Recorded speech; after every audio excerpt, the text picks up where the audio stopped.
It was definitely a scary situation to start.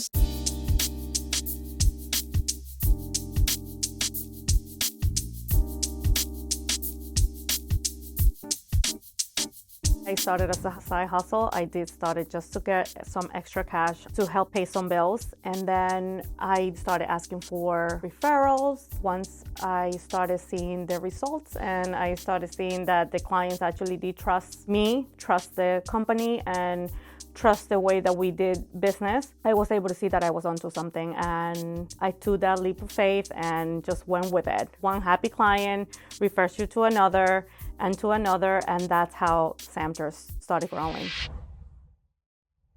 My name is Samantha Teran. I am a mom of three. I am the owner of Samter Cleaning here on Long Island, and I've been in business since 2018. So there's a lot of cleaning services here on the island, and I'm curious what differentiates you and your company from all these other services. So Samter Cleaning Services offers white glove service. And by that being said, obviously we offer all the insurances, liability insurances, workers' compensation, trained team members, and all that kind of good stuff. So with that, a price tag comes into place. And obviously we understand we're not for everybody, but we try to be as affordable as possible and also offer the highest quality service out there. I admire that. I admire the white glove service.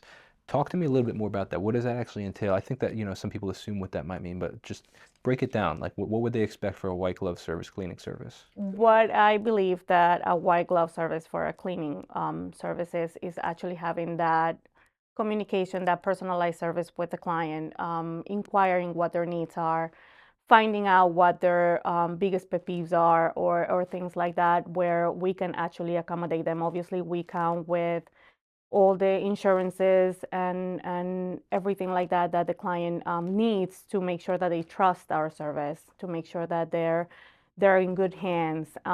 So we provide everything that they need from window services, carpet cleaning, and things like that. Do you keep everything in-house? So for example, you mentioned like window services or carpet cleaning. Is that you and your team, or do you bring in subs for that? No, we actually keep everything in house.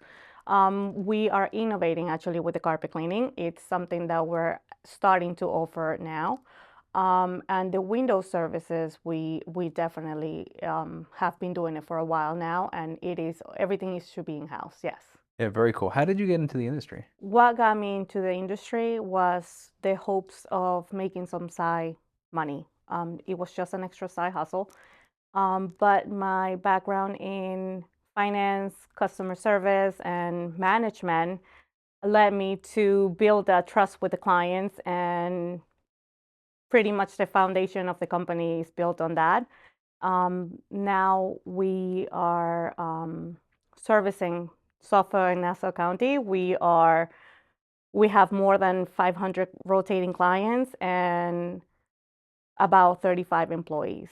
That's a lot of clients. That is pretty wild. When you say rotating, now the average client is once a month or bi-weekly or what? Our average client is usually biweekly.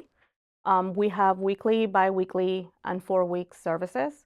But our actually biweekly client is the strength of the company, I would say. What is the average? Do you do just commercial, or do you just do residential? Do you commercial as well? We actually started with residential only, but we are now into commercial. Would you say that residential is still the backbone of the company, or is commercial starting to take over?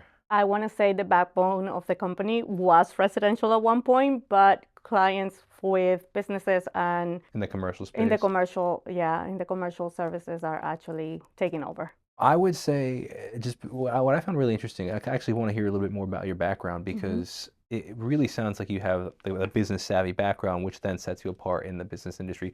And I was talking to a business owner recently, and one of the things that we were saying is that so many businesses struggle to some degree or don't know how to necessarily expand because they are never really essentially business owners. They're hobbyists that turn their hobby into a business, or they are really they're really good at something. For example, like a musician is a really talented musician, but he's not necessarily doesn't have necessarily a business mind. So when he starts to have success in the business industry, he's like, I don't really know how to handle this. And it's really interesting that kind of like what you said is that you actually are successful in the business because you had a background in your whole finance industry and service industry, as opposed to just being like, oh, I'm just going to start cleaning houses, and now you don't really know how to scale that. So tell me a little bit more about your background. That's true. So in the beginning, I didn't even know that my background was going to be such a fundamental, breaking point, I want to say, of the business. But as the years passed by and as I grew as a business owner, I was able to actually find out and appreciate my background a little bit more. It does help me build up the trust with the clients that is key in any kind of business. And also just knowing what the client wants to um, obtain out of your services. Those are things that you learn um, from the customer service experience or the management So what did you experience. do beforehand before you got into cleaning this side I hustle? I used to work for a bank. I used to be in the banking industry, and I did that for about 10 years. Which is interesting because the banking industry actually kind of touches a couple different uh, points, and it's the service industry. Correct. It's the finance industry. So it's like not only are you in finance, but like you're also serving customers. So it's kind of the best of both worlds, actually. It really did help me a lot. I say it all the time. Banking has helped me tremendously in my business. I want to say that I 80% of my success was because of the background I have. Yeah, I totally relate to that. And it's funny how life works. And I don't know if you believe in God or not, but I believe in I God. do believe in God. And just the way that I think that God works things out in the sense that like we see, I don't know if you're familiar with that, like the very cliche concept of like we see this little thing and then like he sees this beautiful picture, right? And it's Absolutely. like the concept of that I'm like, why isn't this working out? And why do I have to go do this thing? Right? And here, for example, we talked briefly about my career in YouTube. Yes.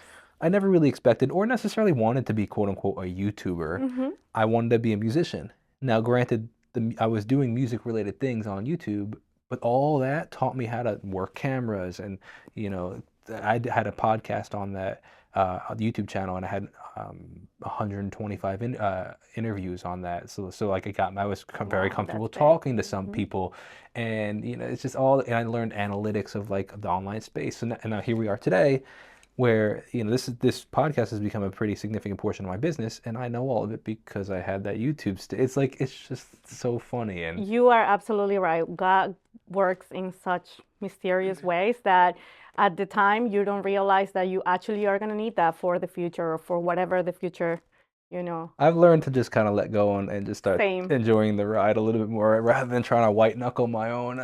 Same.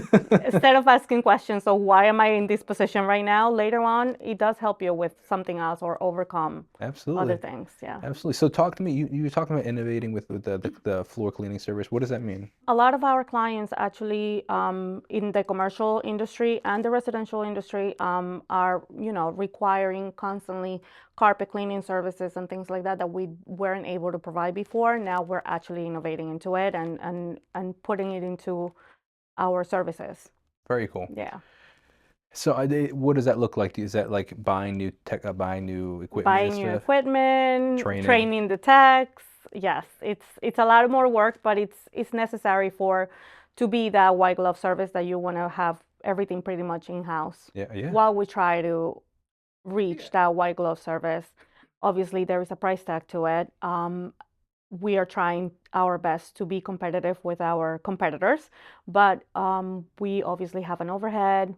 We have charges that come with it while we try to be the best cleaning service on Long Island, of course.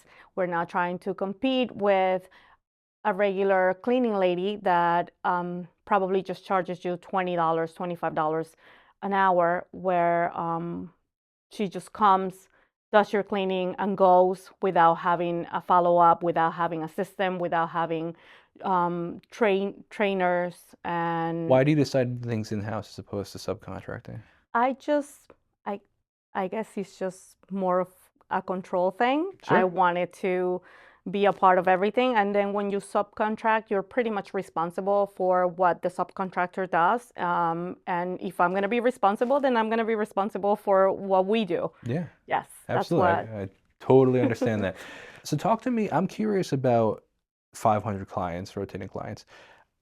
How does that logistically work? And you have 35 employees. Now, 35 cleaners or Cleaners. okay. So what does that logistically look like? 35 cleaners and 500 employee or 500 clients. We do have 500 rotating clients. That includes our weekly, biweekly, and 4-week cleaning services. And we do have about 35 employees that they tier in groups of 2 to 3 cleaners, and they do about 4 to 5 houses a day.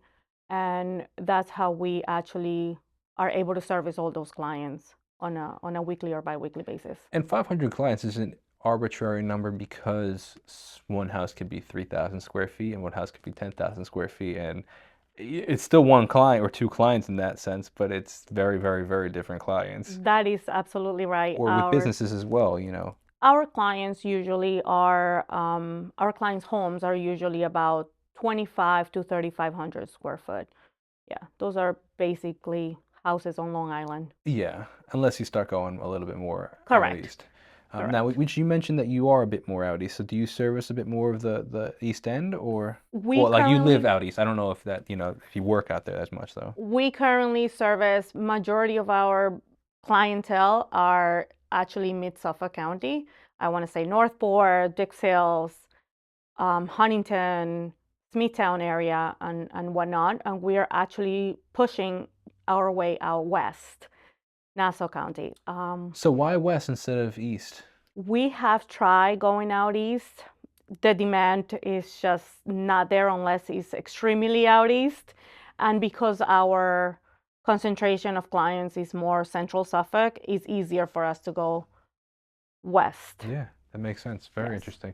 What are you looking to, like, how are you looking to expand? What does that look like? Advertising or word of mouth? What does that look like? Our biggest marketer, to be honest with you, is word of mouth. Word of mouth is our number one way to earn business, and that's how we do it.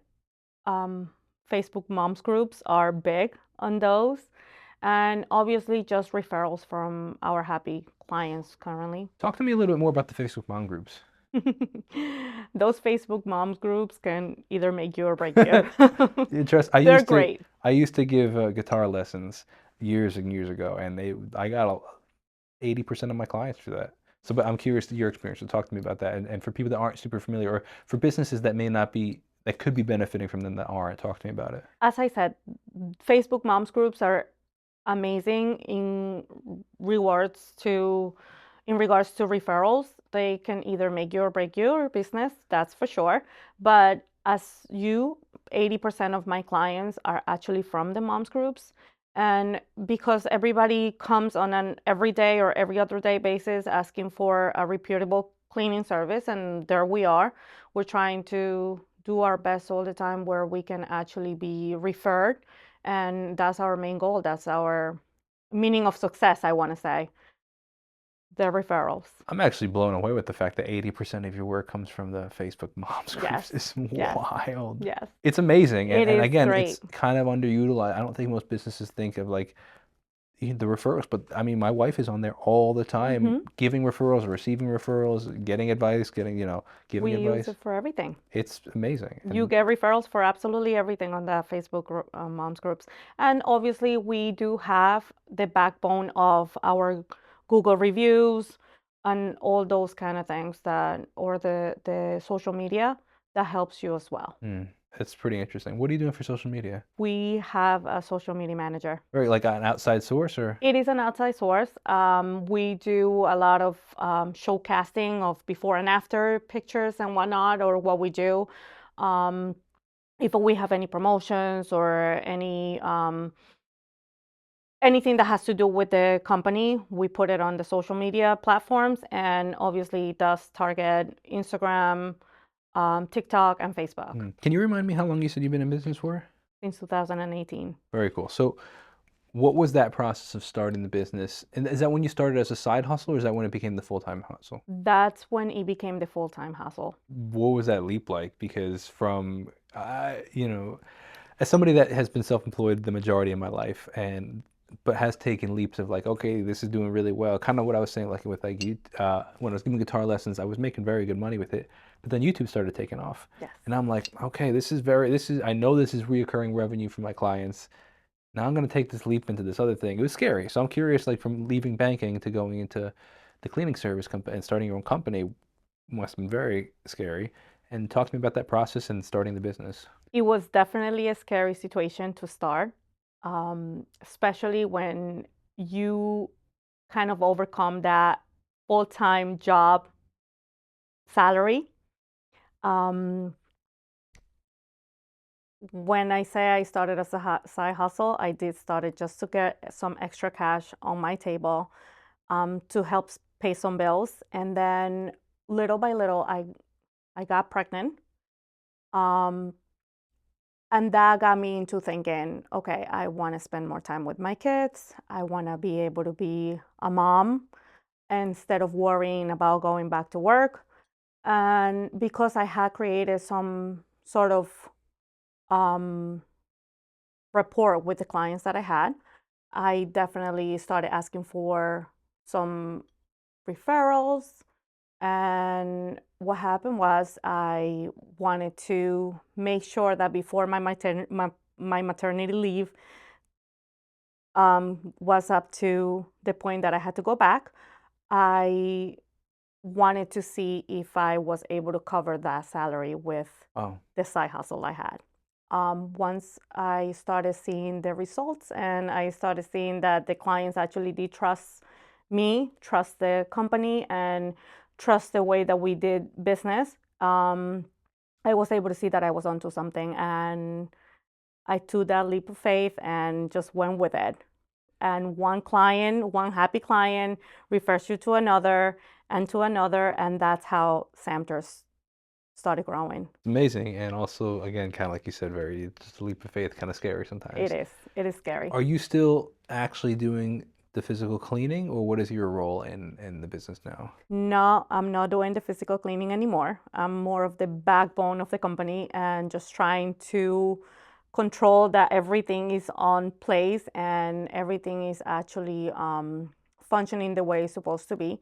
I am not doing the cleanings myself, but I do manage all of my team. Speaking of managing the team, you mentioned that the average set of employees will do 4 to 5 houses a day. Hmm. How many sets are going out every day, you think? About 11 to 12. So about 50 to 60 houses a Hmm. day, which is an incredible scheduling feat. You mentioned It is. earlier you use a schedule, like a platform. Like, I do talk to me use a about that. platform. What kind of platform do you use and how do you use it? That is something that I had to learn as the business grew, and it's something that I I'm just sure it was just started probably like a jet pad in the beginning with like, okay, I know I have this client before. Monday and this one Yes, too.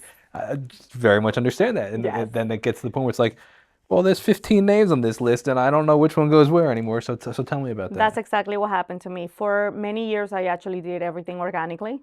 Everything. Payroll, scheduling, When you say organically, what does that mean? paper, Oh yeah, and pen. yeah, That's okay. all I did. Until actually I was forced to get systems only because I was going crazy already with all the amount of things going up and down, but also because I was actually taking a family trip and I was not going to be in the country for a little bit. So that made me think of ways that I could actually be more systematic and more on the electronic end of things, and it helped me. It actually made me had that good vacation that I wanted, and it just helped with everything, even communications with clients. Mm. Yes. So everything's done through this app or this Everything program. pretty much is done through Jobber. Yes, that is the scheduling system that I use. Tell me a little And bit more about it. What can you do? Because I haven't heard of that one. So tell me about it. Jobber is a CRM platform that helps you with scheduling, helps you with client communications, helps you with estimates and things like that. Also, invoicing and everything pretty much that has to do with the business.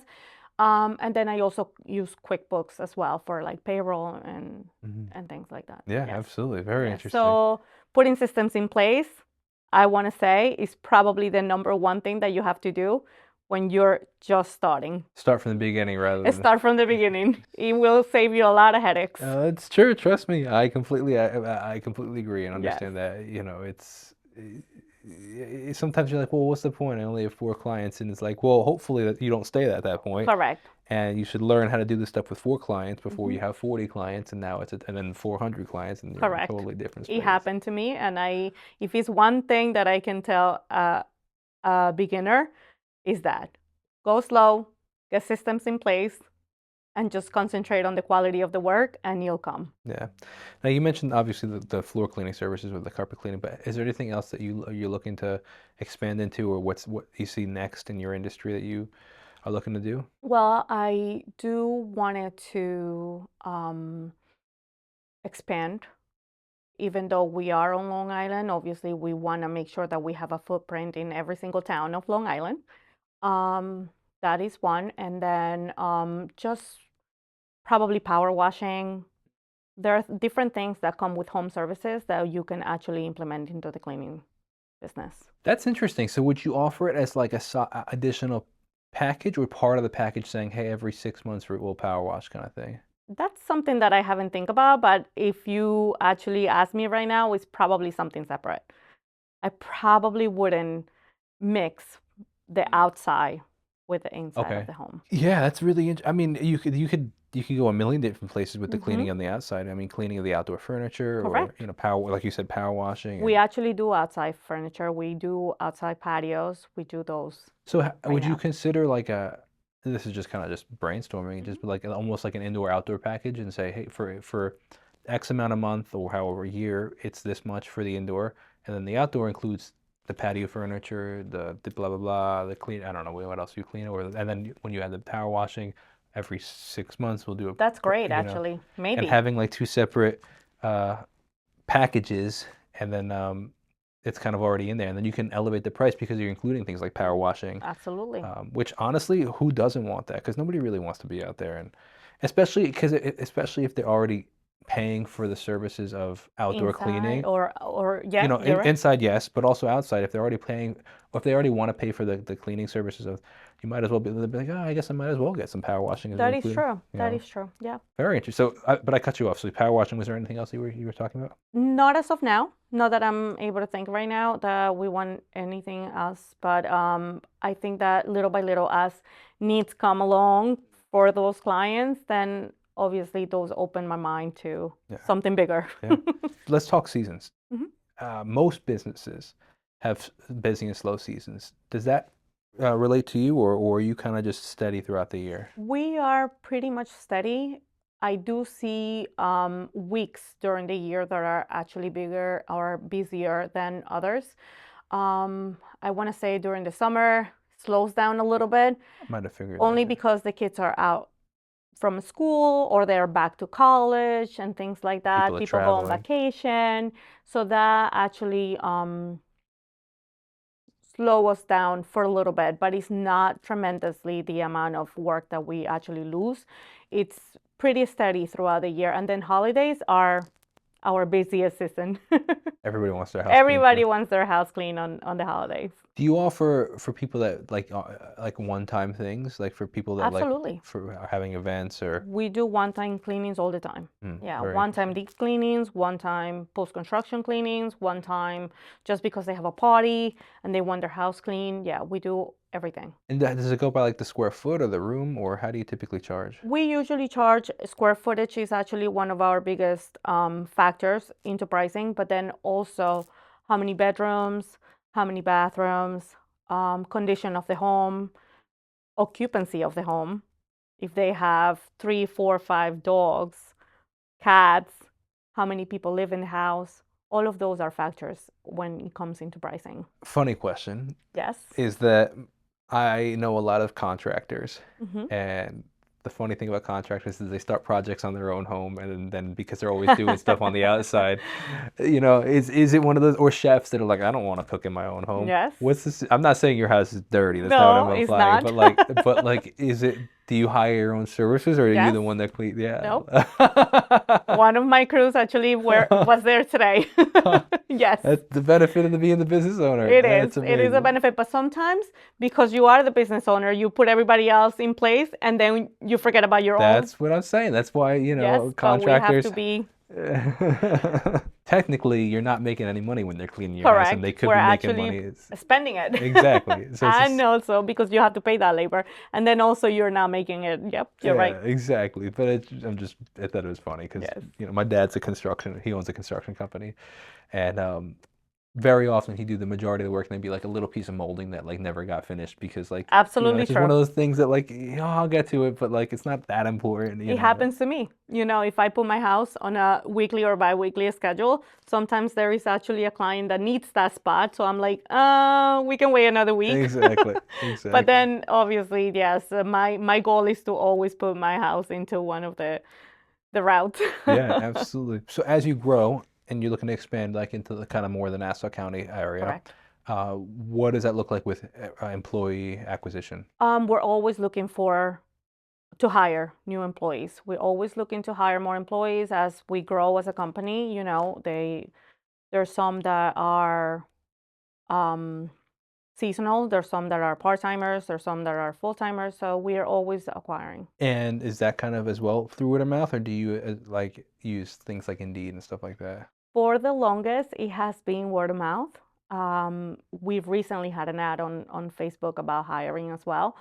But for the most part, it's actually word of mouth. The team members actually know somebody that is trying to look for a job or that has experience, and those have worked best for me only because they know their work ethics among themselves, and to work in a home, you have to make sure that they're trustworthy and they have, the qualifications that are needed. I'm curious, you at the beginning of our conversation you mentioned insurance. Mhm. What kind of insurance would you need for something like your career? Our cleaning service requires workers' compensation and liability insurance. Hmm. Yes. Yeah, I mean, I guess that would make sense for Hmm. both things, but So those two insurances we carry. yeah, which is a big selling point as well for people because Absolutely.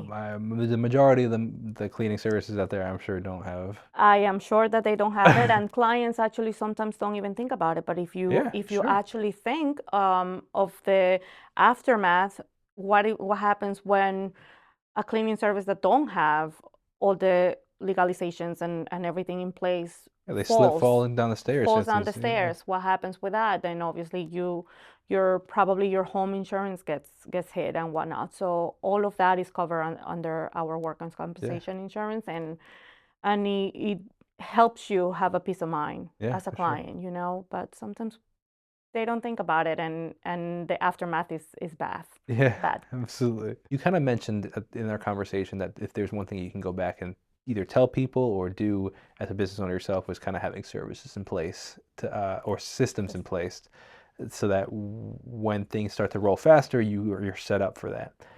Is there anything else that you look back and say you wish you know what's something you know now that you wish you knew, or is that the main thing that you'd stick by?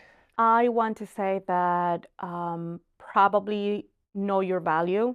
If you know what you are willing to offer or how far you're willing to go with your services, know your value from the beginning, because sometimes we start small and we start giving prices as a very small company that we are, and then it's hard to catch up. Mm, So know your value from the beginning, know what you're bringing to the table, and go from there. yeah, very interesting. Well, it has been an absolute pleasure chatting with you, and I respect you and the business you do, and so thank you Thank so you. much for the time, and I look forward to seeing Thank and you. hearing where Same the here. business goes. Thank you. Thank you.